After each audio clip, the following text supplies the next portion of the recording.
अबू हुरैरा रज़ी अल्लाह ताला अन्हो से मरवी है, इन्होंने कहा कि रसूल अल्लाह सल्लल्लाहु अलैहि वसल्लम मस्जिद में दाखिल हुए तो कुछ अंसारी औरतें बैठी हुई थीं। आपने इन्हें वक्त नसीहत की और इन्हें हुक्म दिया कि वो सदका करें चाहे जेवरात ही हो। फिर फरमाया, क्या कोई ऐसी औरत है जो दूसरी औरतों को अपने शौहर के साथ अलैदगी वाली बातें बताती हो? कहा, कोई ऐसा मर्द है जो दूसरे लोगों को अपनी बीवी के साथ अलैदगी वाली बातें बताता हो। इनमें से एक स्याही मैल बदली हुई रंगत वाली औरत खड़ी हुई और कहने लगी, अल्लाह की कसम, मर्द भी ऐसा करते हैं और औरतें भी ऐसा करती हैं।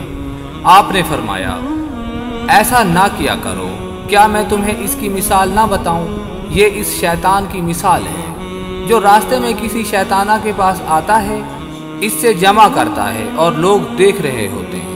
हजूर ने फरमाया, अल्लाह उस शख्स के चेहरे को तरोताज़ा रखे जिसने मेरे से कोई हदीस सुनी, फिर जैसे सुनी वैसे उसे आगे पहुंचा दिया।